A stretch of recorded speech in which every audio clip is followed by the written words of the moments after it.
This is the absolute state of British politics in 2019. We have the political class is totally in meltdown, and it's hilarious but also quite scary because they are the ones in charge of the country after all. So you'd think they'd be able to keep their heads after all this time of practice as career politicians. Everybody is becoming more insular and radicalised, especially with the advent of social media.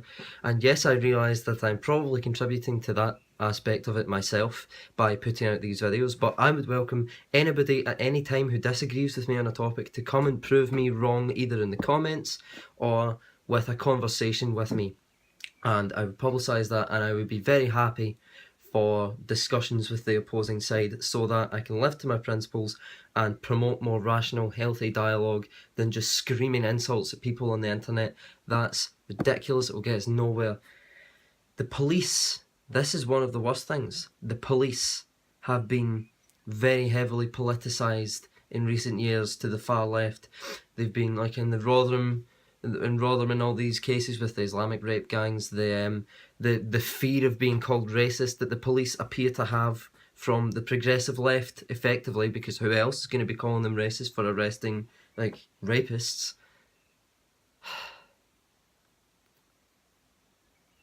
They also are going after people on Twitter for, I mean, that limerick criminal that said that trans women aren't women, effectively, biological essentialist argument, and the police, the Humberside police, this man wasn't even in Humberside, and the Humberside police phoned him up to check his thinking, which is a scary thing for the police to say, because how is that not a thought crime, or at least a step down the road to a thought crime? If you're having your thoughts policed, how are they not the thought police?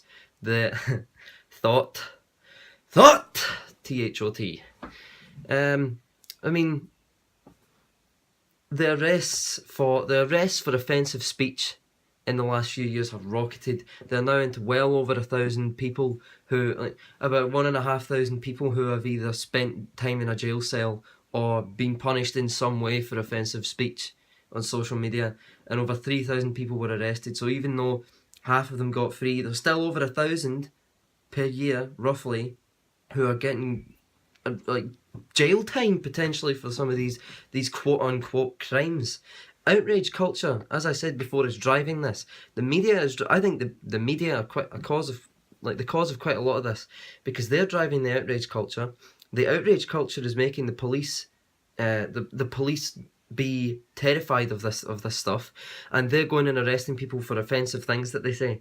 This isn't an acceptable way to run a country where the media effectively have total control over the dialogue, where they just brand someone a bigot for quite a lot of the time no reason whatsoever.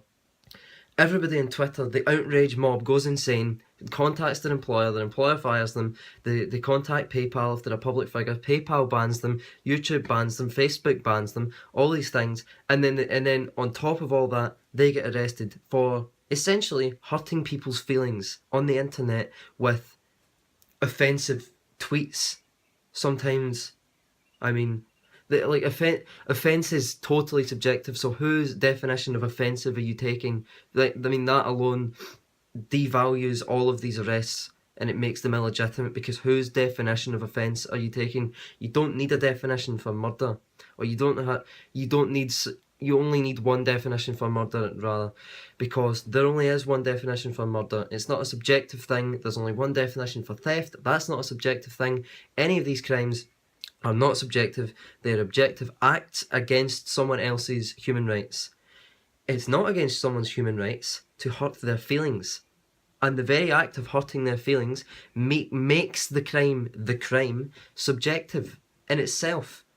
The electorate has been betrayed in the Brexit referendum, where 3 years after the referendum to leave the European Union, we're taking part in the European elections for the European Parliament of the European Union, for the MEPs who can't do anything anyway because they're totally neutered. We appear to have Neville Chamberlain 2.0 in control, as Theresa May has totally submitted herself to the EU, to the European Union, and all their demands have been met in this deal, which has been rejected repeatedly. And instead of just saying we'll leave with no deal because all of the possible options have been have been rejected by Parliament, and they can't have a second referendum because, well, they shouldn't have a second referendum. Let's hope.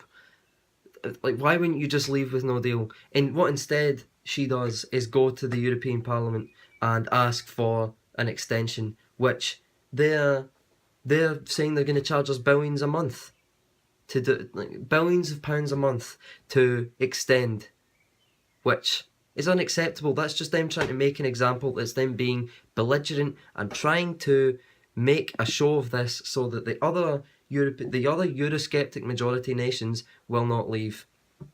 UKIP appear to be the only political party in the UK who have any interest in defending British values. Anytime UKIP are mentioned in the press, it appears to be bad man with greying beard said rape once 3 years ago, and then after we threw it in the face of the victim of this joke, he makes another joke about it, and oh, would you look at that, we're throwing it in her face again, we won't shut up about it, she isn't able to get away from it. It's ridiculous that this is the state of affairs we're in. We are living in a clown world, honk honk. But I mean, finally, political violence. Now, I watched the Amazing Atheist's video on this, and he said that all this milkshake throwing in the UK is barely political violence, and he used the example of Arnold Schwarzenegger getting kicked in the back and getting an egg thrown at him when he was the governor of California as examples of how you should deal with this sort of thing, rather than going on Victoria Derbyshire and like complaining about it. Why do you think you've had kippers and milkshakes thrown over you while campaigning? Because you're radicalising people by lying about me. So there is a link, you say, between language and acts of violence?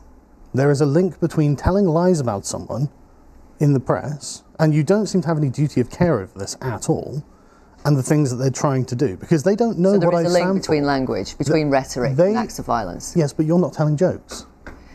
Are you telling jokes? So it follows then that there is a link between your rape language and potential acts of violence? No, because I was telling a joke. It was very clearly contextually a joke. This is why you have to decontextualise it in order for what you're saying to make sense. You sound like a hypocrite. I don't care, it's a joke. Because who isn't a hypocrite? When you're the target, you blame the words on newspapers or the media. But when you target someone by attaching their name to your rape joke, that's okay. Yeah, but I'm not inciting people. I disagree with him, because this is political violence, albeit it's very low level political violence. However, it'll escalate from milkshakes getting thrown over Carol Benjamin, getting thrown over Nigel Farage, Tommy Robinson, to the next time that happened to Tommy Robinson, it was bricks from the Muslim Defence League getting thrown at people and them attacking his supporters. It's already increasing in severity. It's already going to lead to injuries. It's on the path to eventual full-blown assault, not throwing things, just physical assault. And the media are egging this on with all the funny music behind the article, the Independent article talking about how Sargon of Akkad got a milkshake thrown over him. The kind of jaunty music and the funny music makes it seem okay. That kind of justifies it. Burger King are even joining in, which is quite weird, with them putting out, "Dear people of Scotland, we're selling milkshakes all weekend, just saying." How is that not a promotion of physical force against other people? Even if it's very low level, it's still physical force. And it's not acceptable. That's not an argument for a start. It doesn't prove anybody wrong. It just makes you lose support for your own side. Anyway, I mean, that's kind of my thoughts on the absolute state of British politics in 2019. I don't like it at all. I don't like the road we're going down. The political violence can be justified by the media, by private companies, who also in turn are censoring people. The media aren't giving anybody a fair shake. It's not good at all. And worst of all, the electorate has been betrayed. Vote UKIP.